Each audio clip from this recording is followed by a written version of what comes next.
Students, next हमारा topic magnetic flux. Magnetic flux magnetic flux क्या है?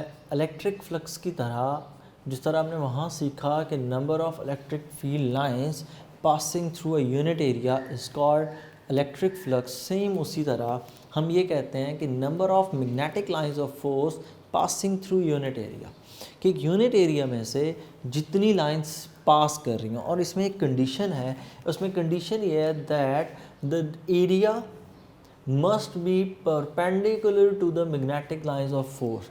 अगर ऐसा नहीं है तो आप ऐसा करेंगे by drawing a components draw करके आप सिर्फ और सिर्फ वही कंपोनेंट पिक करेंगे which are perpendicular to each other. So magnetic flux क्या है? मैग्नेटिक फ्लक्स है number of magnetic lines of force passing through unit area held perpendicularly into the direction of magnetic field lines. तो यूँ है कि हमारे पास एक सरफेस है, इस सरफेस में से हम पास करवा रहे हैं magnetic field lines. Magnetic field lines पास करवाने के लिए एक तरफ हमने रख देना है नॉर्थ पोल, दूसरी तरफ हम रख देंगे साउथ पोल। यहाँ पर मैग्नेट का नॉर्थ पोल, यहाँ पर मैग्नेट का south poles. Magnetic lines of force हमेशा नॉर्थ से निकलती हैं, साउथ पे एंड होती हैं। तो मैग्नेटिक लाइंस ऑफ फोर्स की जो मूवमेंट की डायरेक्शन होगी, the direction will be just like this, कि नॉर्थ से साउथ की तरफ इनकी डायरेक्शन होगी। तो जितनी लाइंस इस सरफेस को कट करेंगी, इसको हम नाम देते हैं मैग्नेटिक फ्लक्स। मैग्नेटिक फ्लक्स के लिए सिंबल यूज़ होता है फाई। इलेक्ट्रिक के लिए ई था, तो मैग्नेटिक के लिए हम बी लिख देते हैं, एम भी लिखा जाता है, दोनों ठीक है। मैं यहाँ पर मैग्नेटिक फ्लक्स के लिए यहाँ पर शो कर देता हूँ स्मॉल बी, ठीक। नेक्स्ट चीज़ फ्लक्स के लिए फार्मूला, तो यहाँ पर फ्लक्स के लिए फार्मूला है बी डॉट ए, और अगर डॉट प्रोडक्ट है तो दोनों वेक्टर क्वांटिटीज़ के दरमियान में होगा, और अगर ये दोनों वेक्टर क्वांटिटीज़ हैं तो बी डॉट ए। तो ये ए क्या चीज़ है फिर? It is not the area. यहाँ पर ए क्या चीज़ है? ए इज़ वेक्टर एरिया, या एरिया वेक्टर जिसको हम नाम देते हैं। A is vector area and B is magnetic field strength. B is magnetic field strength. इन दोनों का डॉट प्रोडक्ट, इन दोनों का जो डॉट प्रोडक्ट है that is equal to magnetic flux. What if we have a surface which is inclined, मतलब ये है हमारे पास वो सरफेस जिसको हमने इंक्लाइंड रखा हुआ है, और मैग्नेटिक फील्ड लाइंस इसमें से पास करवाते हैं यहाँ से कुछ यूँ। अब जब आप इसमें से मैग्नेटिक फील्ड लाइंस पास करवाएंगे तो सरफेस तो परपेंडिकुलर पड़ी है, ये डायरेक्शन है बी की, ये डायरेक्शन ये है ए। तो एरिया वेक्टर ड्रॉ करें, वेक्टर एरिया इसके ऊपर यहाँ पर ड्रॉ होगा कुछ इस डायरेक्शन में। वेक्टर एरिया सरफेस के ऊपर 90 डिग्री का एंगल ड्रॉ करता है, या एरिया वेक्टर सरफेस के ऊपर कितना एंगल ड्रॉ करता है? 90। तो हम करेंगे क्या, हम यहाँ पर कंपोनेंट्स ड्रॉ कर लेंगे, और कंपोनेंट्स के अकॉर्डिंग हम ड्रॉ करेंगे प्रोजेक्शन, क्योंकि डॉट प्रोडक्ट है तो प्रोजेक्शन के अलॉन्ग मूव करते हैं। तो इस वजह से हम फार्मूला लिखते हैं phi is equals to B dot A. तो अगर हम इसको ओपन करके लिखें तो हम इसको यूँ लिख सकते हैं B A cos of angle theta. So flux, magnetic flux is equal to BA cos of angle theta, where A is the area vector या vector area जिसे हम कहते हैं। वेक्टर एरिया क्या है? कोई भी सरफेस उसके ऊपर 90 डिग्री का angle, that is called area vector. के किसी सरफेस के ऊपर 90 डिग्री, इस बोर्ड का अगर मैंने एरिया वेक्टर ड्रॉ करना हो तो ये इसके ऊपर 90 डिग्री का एंगल जो है that is called area vector. Next चीज़ आ गई यूनिट। सबसे पहले हमने सिंबल डेफिनेशन की, फिर सिंबल, फिर फार्मूला, और अब आगे यूनिट। तो फार्मूला इसका है phi is equals to B dot A. B के लिए हमने यूनिट पढ़ा था Newton per metre per ampere, और ए के लिए हमने यूनिट पढ़ा था मीटर स्क्वायर। मीटर स्क्वायर को इस मीटर से कैंसिल करें तो newton metre per ampere. So unit of magnetic flux is newton metre per ampere, और इसके लिए दूसरा नाम हम यूज़ करते हैं, और इसके लिए दूसरा नाम है जी वेबर। और वेबर के लिए सिंबल लिखा जाता है डब्ल्यू बी, वेबर। नेक्स्ट इसमें एक और टर्म डिफाइन की गई है, यहाँ पर टर्म डिफाइन की गई है flux density. Next term is flux density. Flux density क्या है? Flux per unit area. Flux density क्या चीज़ है? Flux density is flux per unit area. Flux per unit area is called flux density. Flux per unit area से मुराद ये है कि हमारे पास एक बहुत बड़ी शीट है सपोज, और इसका काफ़ी एरिया काफ़ी बड़ा है, और इसके हम फ्लक्स फाइंड करें तो वो तो इसका टोटल फ्लक्स होगा। तो फ्लक्स डेंसिटी क्या होगी? इसके यूनिट एरिया का फ्लक्स। यूनिट एरिया कितना होता है? मतलब इसमें से मैं क्या करूँगा, मैं एक पोर्शन सेलेक्ट करूँगा, एक ऐसा पोर्शन जिसकी लेंथ भी 1 मीटर हो, जिसकी विड्थ भी 1 मीटर हो। तो अब ये जो पूरा एरिया हमने ड्रॉ किया, ये पूरे का पूरा एरिया कितना है? That is unit area. और यूनिट एरिया कितना होता है? That is 1 metre square. So 1 metre square. तो फ्लक्स पर यूनिट एरिया का मतलब क्या है? फ्लक्स ऑफ 1 मीटर स्क्वायर के 1 मीटर स्क्वायर का फ्लक्स कितना होगा। अब इसी चीज़ को लिखें तो हम यूँ लिख सकते हैं कि flux density is equal to flux divided by area. ये है flux density. Flux density is equal to flux divided by area. Flux per unit area जिस तरह डिफाइन किया ना, flux per unit area, magnetic flux per unit area. अब फॉर्मूले के बाद नेक्स्ट चीज़ आ गई यूनिट। हमने फ्लक्स का यूनिट निकाला न्यूटन मीटर पर एम्पेयर। तो यूनिट पुट करते हैं। For the value of unit we write it as newton metre per ampere divided by area का unit metre square. Metre square को ऊपर सॉल्व करें, so flux density comes out as newton per metre per ampere. Newton per metre per ampere, ये तो पुराना unit है, और वो किसका था? बी का। सो बी का और मैग्नेटिक फ्लक्स डेंसिटी का यूनिट सेम होता है। सो फ्लक्स डेंसिटी, इसको मैं फाई डी कह रहा हूँ, ये और बी का यूनिट दोनों का सेम है, और दोनों का unit newton per metre per ampere which is equals to tesla, और टेस्ला के लिए 1T, और एक और भी यूनिट इनके लिए यूज़ होता है, that unit is gauss. So 1 tesla is equals to 10⁻⁻⁴ gauss. ठीक है, 1 टेस्ला बड़ा यूनिट है, 10⁻⁻⁴ गॉस। गॉस एक छोटा यूनिट है, आप वैल्यूज़ की देख रहे हैं 10⁻⁴। तो अब जो अर्थ का मैग्नेटिक फील्ड है उसकी वैल्यू तकरीबन 1/2 10⁻⁻⁴ गॉस है। ये जो अर्थ का मैग्नेटिक फील्ड स्ट्रेंथ है उसके लिए ये वैल्यू तकरीबन इतनी वैल्यू है, थोड़े बहुत चेंजेस के साथ। नेक्स्ट इसमें यहाँ टॉपिक है जी एम्पेयर्स लॉ। एम्पेयर्स लॉ को हम फिर भी इसको बाद में भी कल डिस्कस करेंगे, आज फिर एक दफ़ा इसका कॉन्सेप्ट सीख लेते हैं। अब अगर हमारे पास सपोज यूँ हो कि हम किसी वायर में से करंट पास करें तो हमें पता है उसके इर्द गिर्द मैग्नेटिक फील्ड जनरेट होता है। तो इसी तरह की कुछ डायग्राम है कि सपोज़ हमारे पास ये करंट ऑफ वायर है, तो इस वायर में से जब हम करंट पास करते हैं तो इस वायर के इर्द गिर्द प्रोड्यूस होता है magnetic field. So magnetic field अगर मैं इसके इर्द गिर्द ड्रॉ करूँ तो मैग्नेटिक फील्ड कुछ यूँ ड्रॉ होगा, सर्कुलर फॉर्म में ड्रॉ करना है तो मैग्नेटिक फील्ड कुछ यूँ ड्रॉ होगा।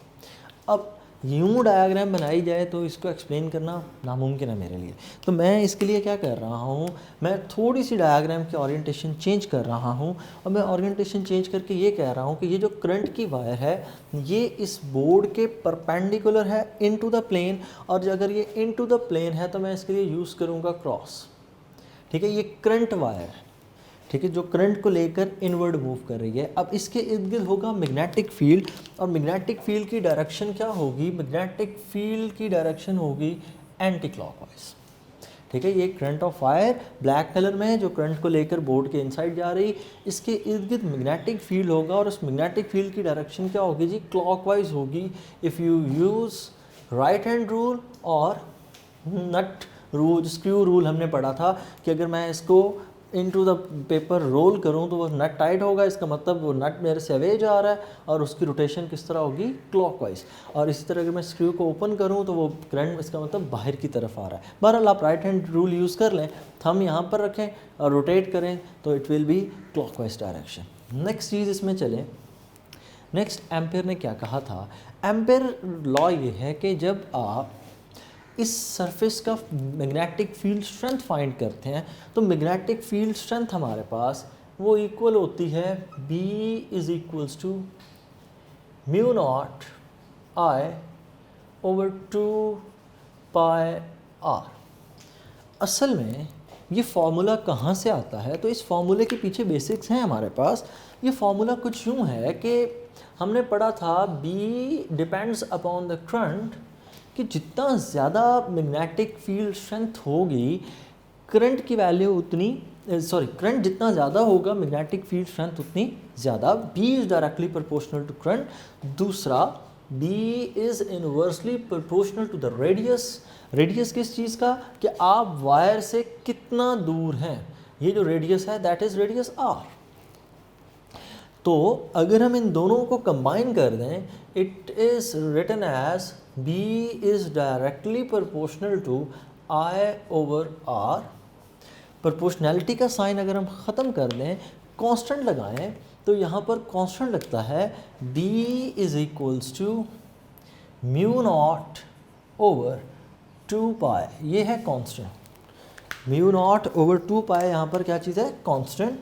सो बाकी फार्मूला कुछ यूँ ही लिखा जाएगा, B is equal to mu naught into I over R। और इसी चीज़ को मैंने मल्टीप्लाई करके क्या लिखा, mu naught over 2 pi R। So ये दूसरी बात का, ये जो B inversely proportional to R का मतलब ये है कि अगर आप वायर के करीब होंगे मैग्नेटिक फील्ड स्ट्रेंथ ज़्यादा, जब हम वायर से दूर जाते हैं मैग्नेटिक फील्ड की वैल्यू कम हो जाती है। तो ये जो फार्मूला है that is the formula of ampere. और एम्पेयर ने इस चीज़ को डिफ़ाइन करने के लिए एक नया तरीक़ेकार यूज़ किया। उन्होंने जो सहारा लिया वो इस चीज़ का, उन्होंने कहा कि आप मैग्नेटिक फील्ड को यूं अगर फाइंड करें, it's quite difficult for us to find it. Now we can have a very easier method for this. वो ये कि आप इस पूरे के पूरे पाथ को छोटे छोटे पैचेस में डिवाइड करें। अगर हम इस पूरे के पूरे पाथ को छोटे छोटे पैचेस में डिवाइड करें तो मैं कह देता हूँ कि ये पहला पैच यहाँ से इतना, ये डेल्टा L1 है। इसी तरह अगला पाथ डेल्टा L2, फिर delta L3, delta L4 up to last part जो यहाँ से यहाँ तक बनेगा that will be delta LN। ठीक है, पाथ नंबर 1 2 3 4 बनाते बनाते यहाँ तक वापस डेल्टा LN। तो अगर आप यहाँ पर कैलकुलेशन यूँ करें तो आप इसको लिखते हैं B dot delta L is equals to, अब B डॉट डेल्टा L, हमने तो इस पूरी की पूरी सर्कुलर सरफेस का पूरी की पूरी का हमने फाइंड करना है B की वैल्यू। तो उसके लिए फिर हमें क्या करना पड़ेगा, हम इस ये जो डिनोमिनेटर का फैक्टर है इसको उधर मल्टीप्लाई कर देते हैं।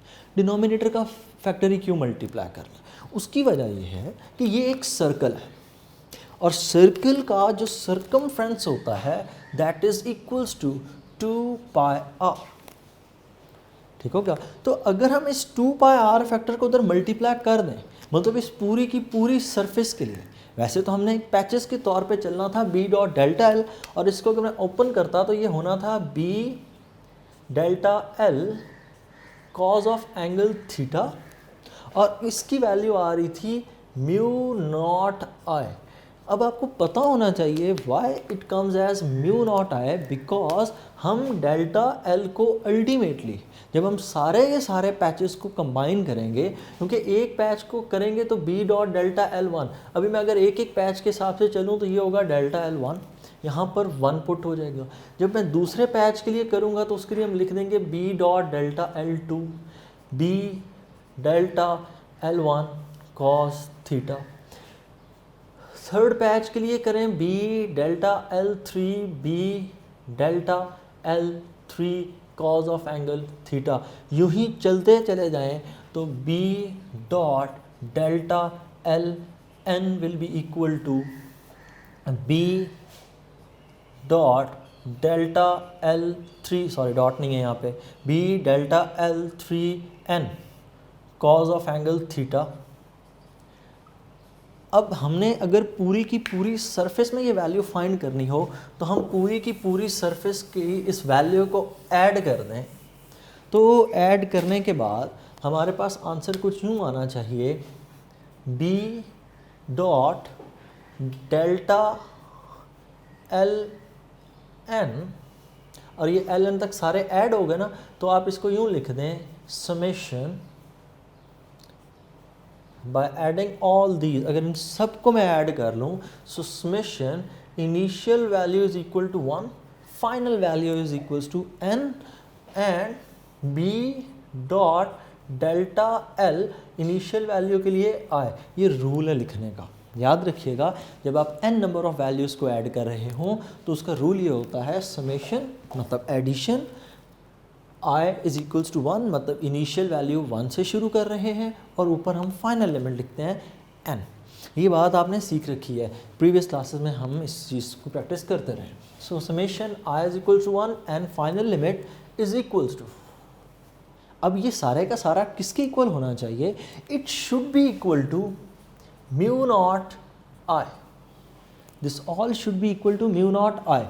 क्यों म्यू नॉट आई के इक्वल होना चाहिए? असल में ये है कि जब हम यहाँ पर इस डेल्टा एल तमाम तर पैचेस को ऐड करेंगे, मतलब मैं सिर्फ लेफ्ट हैंड साइड को एक्सट्रैक्ट करूँ तो लेफ्ट हैंड साइड यूँ होगी b इंटू, मतलब मैंने इन सब में से b को कॉमन ले लिया, ब्रैकेट के अंदर क्या रह जाएगा delta L1 plus delta L2 plus delta L3 up to delta LN। अब अगर मैं इन सारे पैचेस को ऐड करूं, मैं ये छोटे छोटे पैचेस ऐड करता चला जाऊं n तक, तो इसका मतलब मैंने क्या किया, मैं पूरे के पूरे सफ़ेद सर्कल के ऊपर चलकर इसी पॉइंट पर आ गया। So I have covered the circumference b into 2πr।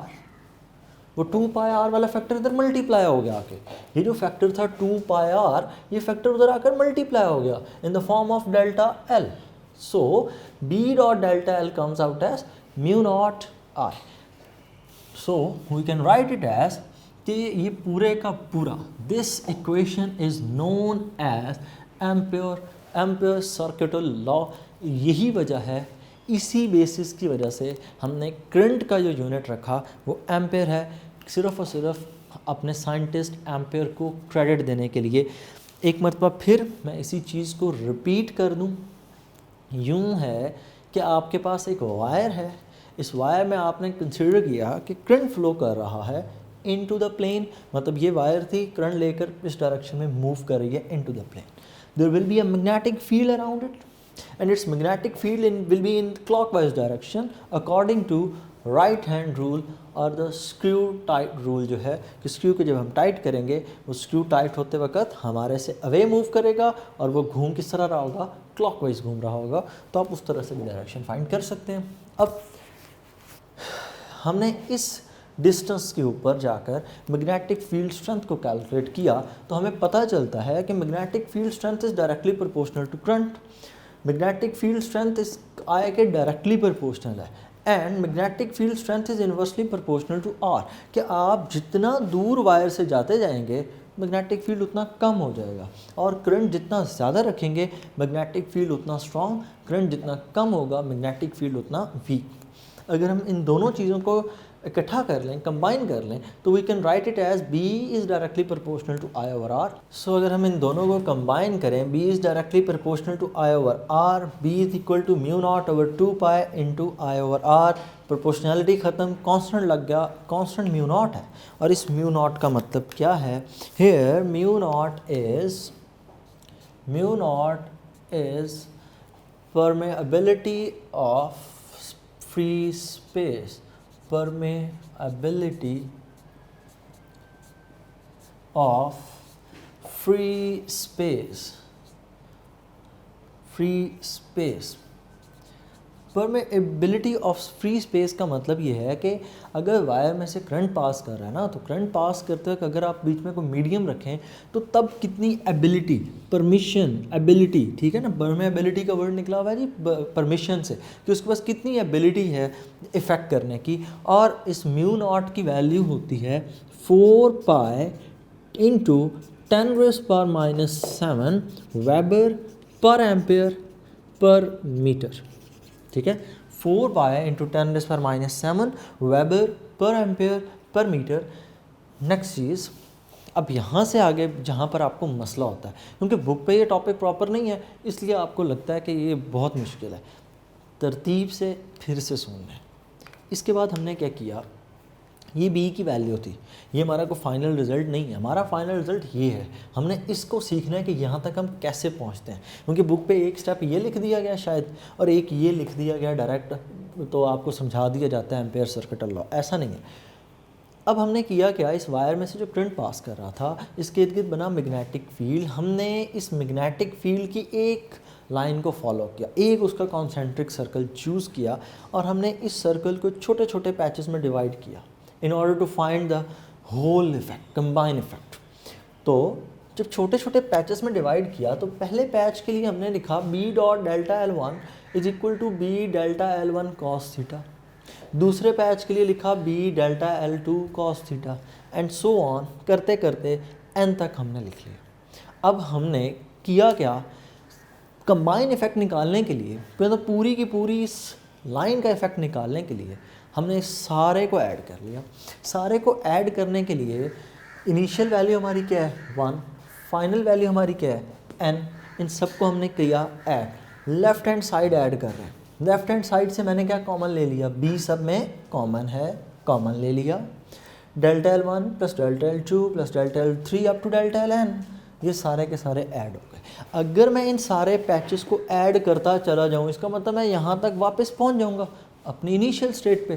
तो अगर मैं इनिशियल स्टेट पे वापस आ गया तो मेरा ट्रैवल डिस्टेंस कितना है, my travel distance must be equal to circumference and the circumference is 2 pi r।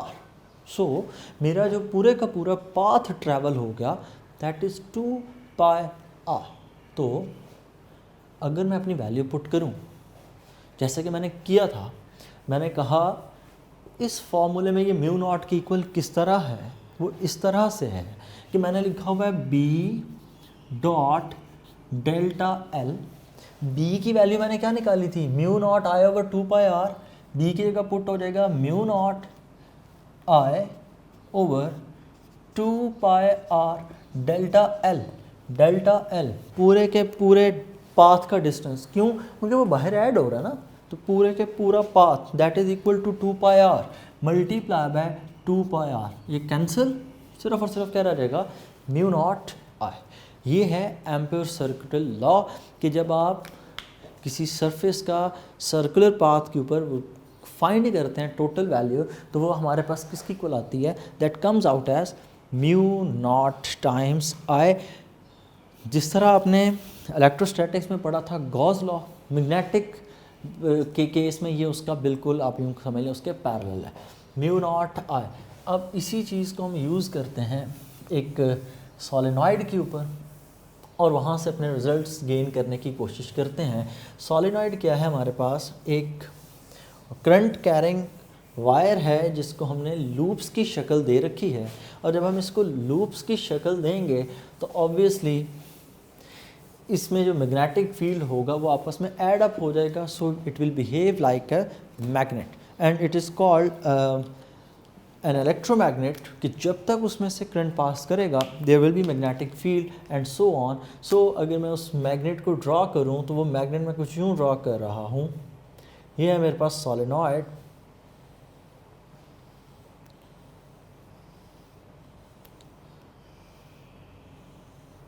और इस सोलेनॉइड को हमने प्रोवाइड कर रखा है करंट, और इसको करंट प्रोवाइड करके इसको हमने कन्वर्ट कर दिया है इन एन इलेक्ट्रोमैग्नेट, कि जब तक करंट है इसमें के इर्द मैग्नेटिक फील्ड होगा, और आपने इसको इतनी क्लोजली करना है कि यहाँ पर कोई आपको एज सच स्पेसिंग ना मिले। करंट ट्रैवल किस तरह कर रहा है, करंट ट्रैवल करवाने के लिए मैंने इन टर्मिनल्स को कनेक्ट कर रखा है बैटरी के साथ, और यहाँ पर बैटरी का पॉजिटिव टर्मिनल है, यहाँ पर बैटरी का negative. So current will flow from positive to negative. Current यहाँ से ट्रैवल करेगा और ट्रैवल करता हुआ यहाँ से वापस। अब यहाँ पर करंट कैसे ट्रैवल करेगा, यहाँ पर करंट की डायरेक्शन अपवर्ड, यहाँ पर डाउनवर्ड, क्योंकि करंट ने यूँ जाकर यूँ वापस आना है। फिर यहाँ से अपवर्ड, यहाँ से डाउनवर्ड, अपवर्ड डाउनवर्ड, यहाँ पर भी अपवर्ड, यहाँ पर अपवर्ड, और ये डाउनवर्ड। ओके, करंट सर्कल में चल रहा है। अब जहाँ से करंट मेरे से अवे हो रहा है वहाँ पर मैं प्लेस कर रहा हूँ डॉट। यहाँ पर करंट मेरे से अवे रहेगा, मैंने डॉट लगा दिया। क्यों? क्योंकि यहाँ से करंट ने जाना है आगे, उसने बोर्ड के अंदर से होकर फिर वापस आना। यहाँ से जब आएगा तो बाहर आ रहा है, यहाँ पर मैं प्लेस करूँगा क्रॉस, यहाँ पे डॉट, यहाँ पे क्रॉस, फिर डॉट, क्रॉस, यहाँ पे डॉट, यहाँ पे डॉट, और ये क्रॉस और इधर क्रॉस। अब हमने मैग्नेटिक करंट की डायरेक्शन लगा ली। उसके बाद नॉर्थ पोल अगर आपने बताना हो तो ऑब्वियसली नॉर्थ पोल यहाँ पर होगा। We have no doubt in that according to right hand rule of the solenoid. आप इसको ग्रैस्प करें अपनी कर्लिंग फिंगर्स के साथ। Thumb will be in the direction of north pole, understood है यहाँ पर साउथ पोल होगा। If I draw the direction of the magnetic field it will be from north to south in case if I am talking about outside from the solenoid. But if I talk about the inside the solenoid, then its direction will be south to north। कि magnetic field lines north से निकलकर south तो जा रही हैं, लेकिन जब आप इससे बाहर की बात, अंदर की बात कर रहे हैं कि अंदर, इसके अंदर क्या चल रहा है, तो अंदर यूँ होगा कि मैग्नेटिक फील्ड लाइंस साउथ से नॉर्थ की तरफ होंगी। ठीक है, तो इसी तरह यहाँ पर लोअर हेमिस्फीयर भी इसी तरह का बनेगा, और यूँ इस डायग्राम को हम कंप्लीट करेंगे। सो ये हो गया सोलेनॉइड का इंट्रोडक्शन। अब सोलेनॉइड के अंदर हमने एक रखा है ऑब्जेक्ट। अब उस ऑब्जेक्ट को रखते वक्त इस डायग्राम नहीं, मैं इसकी एक वर्चुअल डायग्राम ड्रॉ कर लेता हूँ, वहाँ से हम इसको एक्सप्लेन कर देते हैं कि ये हमारे पास ऊपर आ गया डॉट, ये सोलेनॉइड की अपर सरफेस है, और ये सोलेनॉइड की लोअर बाउंड्री है, और यहाँ पर हमने लगा दी है क्रॉस। एम्पेयर सर्किटल लॉ ही यूज़ होना है, तो इसके ऊपर हमने एक ऑब्जेक्ट रखा कुछ यूँ, और हमने इसके ऊपर वैल्यू फाइंड करनी है कि किस तरह, जिस तरह हमने किया था गॉस लॉ के थर्ड एप्लीकेशन में, बिल्कुल वैसे कि यहाँ पर एप्लीकेशन। और अब इसके ऊपर हमने गॉस लॉ की तरह हमने इस पर अप्लाई करना है एम्पेयर सर्किटल लॉ। अब होगा क्या, हम इस पूरी सरफेस के 4 हिस्से हैं, तो उनको यूँ कह देते हैं, this side is L1, sorry this side is L2, this side is L3 and this side is L4। मतलब उसकी जो चारों साइड्स हैं, उन चारों साइड्स को हमने नाम दे दिया। अब यहाँ पर मैग्नेटिक फील्ड लाइंस ऑब्वियसली होंगी, लाइंस कट करेंगी, और B डॉट डेल्टा L के रिज़ल्ट निकालें। अगर मैं फर्स्ट के लिए B dot delta L find करूँ तो फर्स्ट केस में B डॉट L1, दूसरे केस में होगा B dot L2, third case में होगा B डॉट L3, और फोर्थ केस में होगा B डॉट L4। इन चारों को कैलकुलेट करें और इसके बाद इन चारों को आप आपस में ऐड कर लेंगे। B dot L1 it will be equal to B L1 cos of angle theta. अब कॉज ऑफ एंगल थीटा देखें L1 के केस में, तो L1 के केस में यूँ होगा, डॉट प्रोडक्ट है ना, तो डॉट प्रोडक्ट 90 डिग्री का केस, यहाँ पर मैग्नेट लाइंस की डायरेक्शन ऊपर से नीचे की तरफ, जबकि इस सरफेस की जो एक्सटेंशन है वो कुछ यूँ है, तो यहाँ पर एंगल कितना बनता है 90 डिग्री।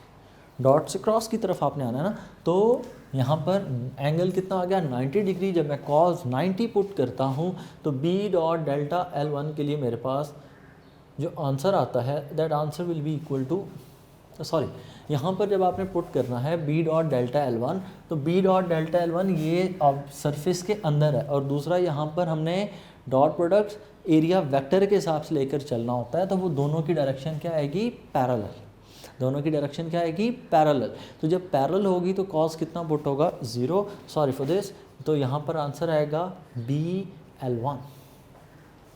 दूसरे केस में चलें तो दूसरे केस के अंदर BL2, तो यहाँ पर BL2 ये सरफेस और ये सरफेस, यहाँ पर एरिया वेक्टर ड्रॉ करें तो यूँ बनेगा L3 के लिए, L2 के लिए करें तो कुछ यूँ बनेगा। मैग्नेटिक फील्ड की लाइंस की एक्सटेंशन यहाँ से डाउनवर्ड, दोनों के दरमियान में एंगल 90 डिग्री। तो यहाँ पर जब आप पुट करेंगे BL2 कॉज ऑफ 90 डिग्री, और 3 के लिए भी यही होगा BL2 cos of 90 degree. So it will be equal to 0, both will be equal to 0। L2 और L3 दोनों 0 हो गए। क्यों 0 हो गए? क्योंकि दोनों का एरिया वेक्टर और B के दरमियान में एंगल 90 डिग्री है। BL4 वो तो होगा ही 0, क्योंकि it is outside from the field, वो फील्ड से ही बाहर है, वो तो सॉलिनॉइड के अंदर ही नहीं पूरा आ रहा। जब वो सरफेस ही सॉलिनॉइड के अंदर नहीं है तो वो कैंसिल आउट हो गई। मतलब यहाँ पर भी वही कंडीशन है, that surface must be, the current must be inside that, कि करंट उस सरफेस के अंदर होना चाहिए।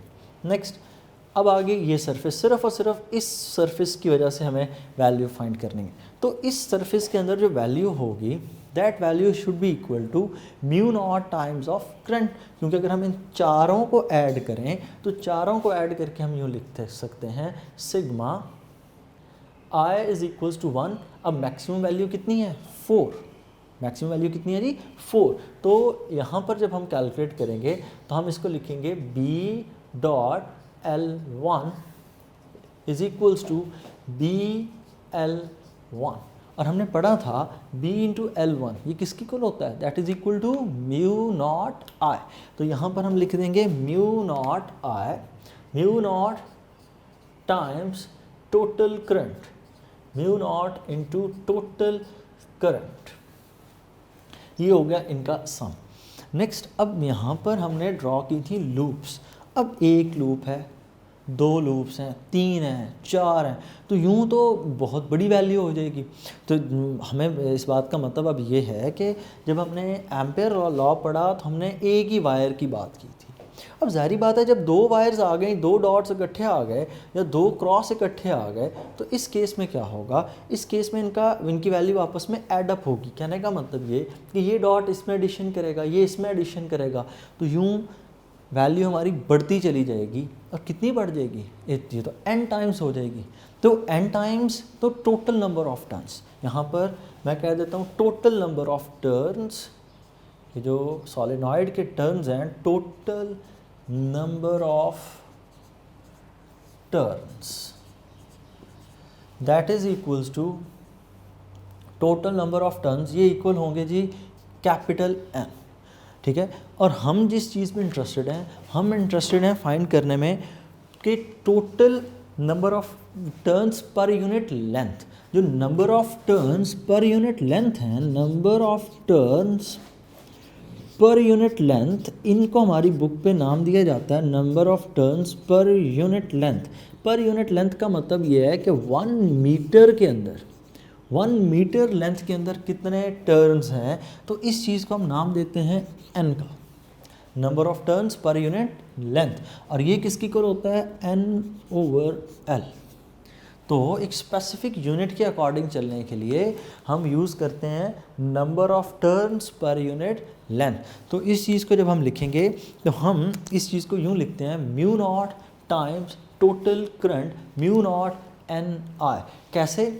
वो यूँ कि Li से कैंसिल, Li को Li से आपने कैंसिल कर देना है। तो इधर जो समेशन है वो हमें पता है वो किसकी इक्वल होता है? Mu naught times total current. और जब नंबर ऑफ लूप्स आ जाएंगे तो हम B को लिखेंगे B will be equal to mu naught N/L into I।